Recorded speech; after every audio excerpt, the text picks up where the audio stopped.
পূর্ব Ukraine জুড়ে এখন গর্জে উঠেছে পুতিনের যুদ্ধযন্ত্র। ডোনবাসের আকাশে উঠছে রুশ বিজয় নিশান, আর মাটিতে ইউক্রেনের প্রতিরোধ যেন ঢুকছে শেষ নিঃশ্বাস।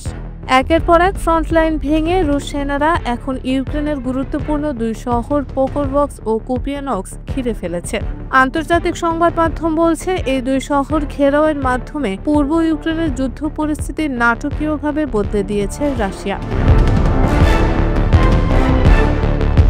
রুশ প্রেসিডেন্ট ভ্লাদিমির পুতিন নিজেই ঘোষণা দেন, পোকরভস্ক ও কুপিয়ানস্কের চারদিক থেকে এখন রুশ সেনারা অগ্রসর হচ্ছে। শহর দুটিতে অবরোধ কার্যত সম্পন্ন।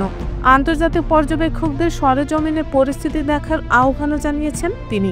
পুতিনের এমন ঘোষণা যেন রুশ বিজয়ের নতুন অধ্যায় খুলেছে।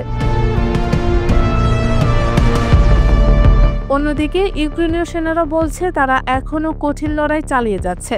প্রেসিডেন্ট ভলোদিমির জেলেনস্কির কার্যালয় জানাচ্ছে, শহর দুটির চারপাশে গোলাগুলি ও ড্রোন হামলা অব্যাহত রয়েছে। ইউক্রেনের উত্তর পূর্বাঞ্চলে এই অঞ্চলগুলো রক্ষায় তীব্র প্রতিরোধ করে তুললেও রুশ বাহিনীর আধিপত্য ঠেকানো দিন দিন কঠিন হয়ে উঠছে। বিশ্লেষকদের মতে, দীর্ঘদিন ধরে ডোনেটস্ক ফ্রন্টে ইউক্রেনের অন্যতম গুরুত্বপূর্ণ লজিস্টিক্স কেন্দ্র হিসেবে পরিচিত পোকরভস্ক এখন যুদ্ধের মোড় ঘোরানোর মূল কেন্দ্রবিন্দুতে। শহরটি হারালে পূর্ব ইউক্রেনের সামরিক সরবরাহ পথ ভেঙে পড়বে। এর ফলে রাশিয়ার অগ্রযাত্রা আরও সহজ হবে বলে মনে করছেন বিশেষজ্ঞরা। বছরের পর বছর রুশ গোলাবর্ষণে বিধ্বস্ত পোকরভস্ক ও কুপিয়ানস্ক শহর দুটি, কিন্তু এদের অবস্থানই তাদের কৌশলগতভাবে অমূল্য করে তুলেছে।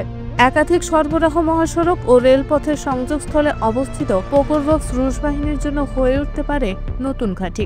এখান থেকে তারা ডনবাস অঞ্চলের বাকি ইউক্রেনীয় শহরগুলোর দিকে দ্রুত অগ্রসর হতে পারবে। অনেকের মতে এটি রাশিয়ার জন্য কেবল সামরিক নয়, মনস্তাত্ত্বিক এক বড় জয়। ইউক্রেনীয় সেনাবাহিনী জানিয়েছে, অন্তত 11,000 রুশ সেনা বর্তমানে পোকরভস্ক অঞ্চলে মোতায়েন রয়েছে। শহরের ভেতরেও রুশ ইউনিটের প্রবেশ ঘটেছে বলে দাবি করছে ইউক্রেনীয় সূত্র।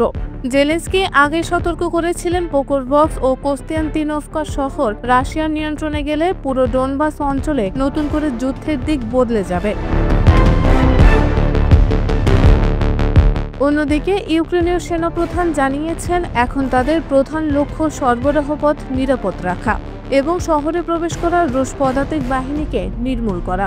তবে ময়দানে মোতায়েন থাকা তাদের ইউনিটগুলো জানাচ্ছে, রাশিয়ার ব্যবহৃত এফপিভি ড্রোনের কারণে সরবরাহ ব্যবস্থায় গুরুতর জটিলতা তৈরি হয়েছে। তবুও প্রতিরোধ এখনও অব্যাহত রয়েছে। নিরাপত্তা বিশ্লেষকরা বলছেন, পূর্ব ইউক্রেনের এই দুই শহরে যুদ্ধের গতিপথ নির্ধারণে মুখ্য ভূমিকা রাখবে। পোকরভস্ক যদি পুরোপুরি রাশিয়ার দখলে যায়, তাহলে ইউক্রেনের পূর্বাঞ্চল বিচ্ছিন্ন হয়ে পড়বে, আর মস্কো সেনারা অগ্রসর হতে পারবে আরও গভীরে। পুতিনের সেনারা যেভাবে ধীরে ধীরে শহর ঘেরাও করছে, তাতে মনে হচ্ছে রুশ বাহিনী এবার শুধু দখল নয়, বিজয়ের পতাকা স্থাপন করতে প্রস্তুত।